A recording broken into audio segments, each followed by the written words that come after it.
Bom, vamos direto ao ponto, né? Hoje, a nossa análise vai desmistificar a psicologia do esporte. A gente vai ver como as interpretações internas de um atleta funcionam como um verdadeiro centro de comando. É isso que dita o desempenho físico ali no campo. Sabe, não é só sobre músculos e táticas. É, na verdade, profundamente sobre a mente e como ela processa cada milissegundo de uma competição. E para começar, a gente precisa desafiar um mito enorme na nossa cultura. Esporte é sempre sinônimo de saúde absoluta? Quem acompanha o alto rendimento de perto sabe muito bem que a exigência física é brutal. Mas, na maioria das vezes, ignora-se o custo mental oculto de tudo isso. Competir na elite não garante de jeito nenhum um bem-estar psicológico perfeito.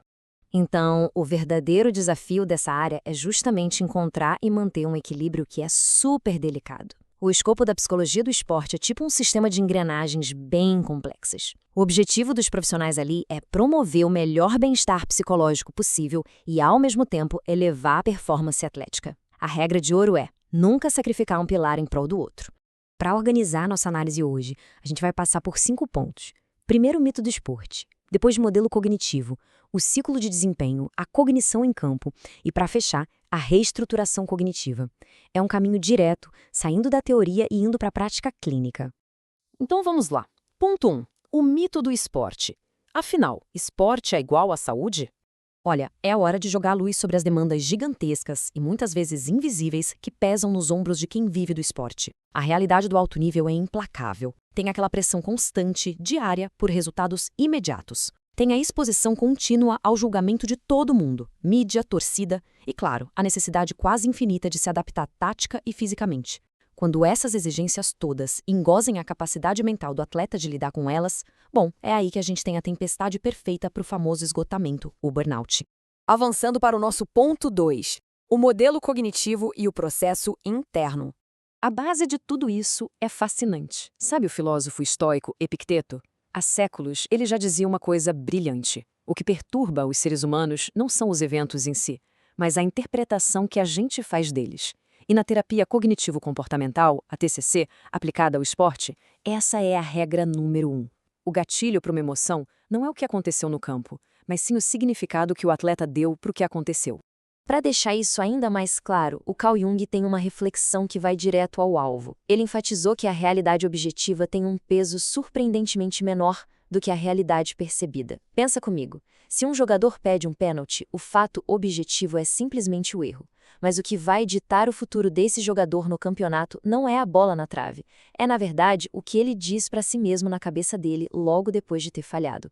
Na prática, essa engrenagem roda em uma fração de segundo. É um ciclo muito claro. O evento ocorre, a mente faz uma avaliação relâmpago, essa avaliação dispara uma emoção intensa e, finalmente, essa emoção dita o comportamento e a reação física.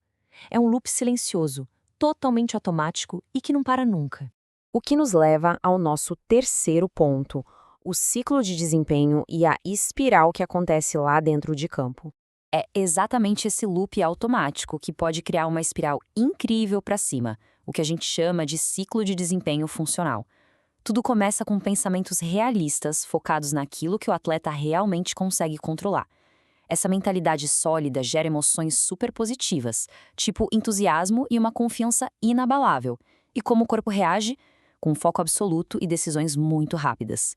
O resultado disso tudo é uma execução técnica de excelência e o crescimento contínuo do esportista. Mas, do outro lado da moeda, o ciclo disfuncional mostra como a mente pode virar o pior adversário possível. Quando os pensamentos automáticos vêm carregados de cobrança excessiva e autocrítica, eles injetam emoções tóxicas no atleta, tipo ansiedade e uma frustração profunda. Aí, o comportamento não é mais de ataque, é de hesitação ou impulsividade. Se ninguém corrigir isso na hora, os erros viram uma bola de neve e o rendimento despenca de forma dramática no meio da partida. E como isso se parece ao vivo, vamos para a seção 4, cognição em campo e as decisões no jogo. O que os psicólogos buscam observar de fora, durante o jogo? Bom, mentes organizadas têm indicadores ótimos. O atleta antecipa as jogadas com precisão e se adapta à pressão num estalar de dedos. Por outro lado, aquele caos interno que a gente comentou se revela através de muita dificuldade cognitiva. O jogador fica lento para decidir, hesita e começa a cometer erros primários, repetidas vezes. literalmente parece sumir do jogo. Fica muito claro que, embora o corpo execute o movimento, é a cognição que atua como o verdadeiro centro de comando, decidindo e organizando tudo. E olha que exemplo perfeito de como esse monólogo interno muda o destino da pessoa, usando uma situação super comum, a lesão esportiva. Diante do mesmíssimo laudo médico, um atleta pode encarar a pausa como um tempo necessário para se estruturar. Isso leva ele a mergulhar de cabeça e com disciplina na fisioterapia. Já um outro atleta pode olhar para a mesma lesão e pensar: minha carreira acabou, vou perder minha vaga.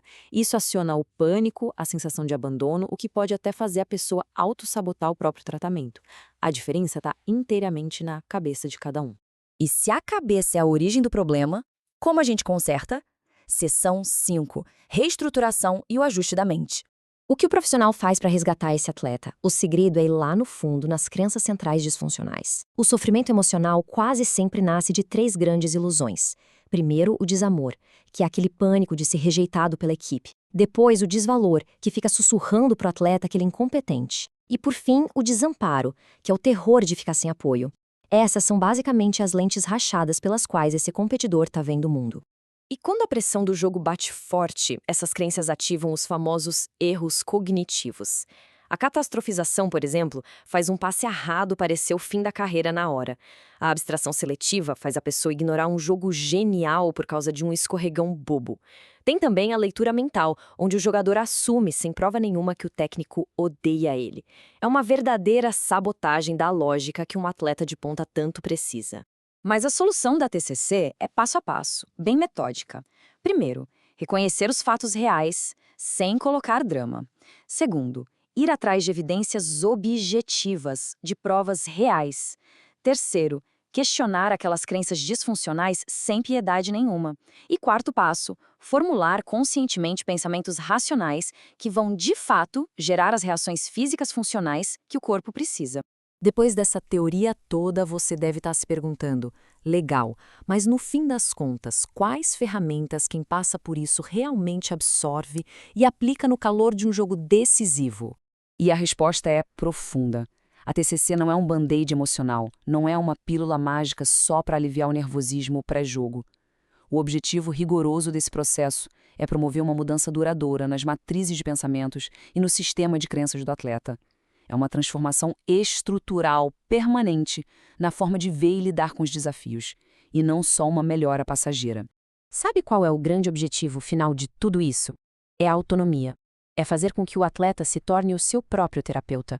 Com o treinamento constante, a pessoa absorve as ferramentas de autorregulação e passa a mapear e ajustar a própria mente em tempo real.